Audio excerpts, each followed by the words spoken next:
नमस्तेऽस्तु महामाये श्रीपीठे सुरपूजिते शङ्खचक्र गदाहस्ते महालक्ष्मी नमोऽस्तुते। नमस्तेऽस्तु महामाये श्रीपीठे सुरपूजिते शङ्खचक्र गदाहस्ते महालक्ष्मी नमोऽस्तुते। नमस्ते गरुडारूढे डोलासुरभयङ्करीं सर्वपापहरे देवी महालक्ष्मी नमोऽस्तुते। सर्वज्ञे सर्ववरदे सर्वदुष्टिभयङ्करीं सर्वदुःखहरे देवी महालक्ष्मी नमोऽस्तुते। सिद्धिबुद्धिप्रदे देवी भुक्तिमुक्तिप्रदायिनी मन्त्रमूर्ते सदा देवी महालक्ष्मी नमोऽस्तुते। आद्यन्तरहिते देवी आदिशक्ति महेश्वरी योगज्ञे योगसम्भूते महालक्ष्मी नमोऽस्तुते। स्थूलसूक्ष्म महारौद्रे महाशक्ति महोदरे महापापहरे देवी महालक्ष्मी नमोऽस्तुते। पद्मासनस्थिते देवी परब्रह्म स्वरूपिणी परमेशी जगन्माता महालक्ष्मी नमोऽस्तुते। श्वेताम्बरधरे देवी नानालङ्कारभूषिते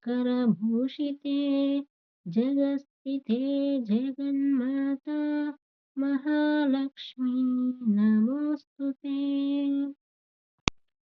नमस्तेऽस्तु महामाये श्रीपीठे सुरपूजिते शङ्खचक्र गदाहस्ते महालक्ष्मी नमोऽस्तुते। नमस्ते गरुडारूढे डोलासुरभयङ्करीं सर्वपापहरे देवी महालक्ष्मी नमोऽस्तुते। सर्वज्ञे सर्ववरदे सर्वदुष्टभयङ्करी सर्वदुःखहरे देवी महालक्ष्मी नमोऽस्तुते। सिद्धिबुद्धिप्रदे देवी भुक्तिमुक्तिप्रदायिनी मन्त्रमूर्ते सदा देवी महालक्ष्मी नमोऽस्तुते। आद्यन्तरहिते देवी आदिशक्ति महेश्वरी योगज्ञे योगसम्भूते महालक्ष्मी नमोऽस्तुते।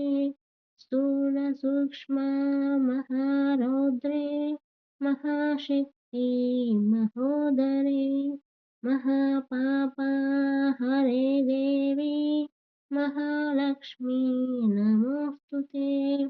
पद्मासनस्थिते देवी परब्रह्म स्वरूपिणी परमेशी जगन्माता महालक्ष्मी नमोऽस्तुते।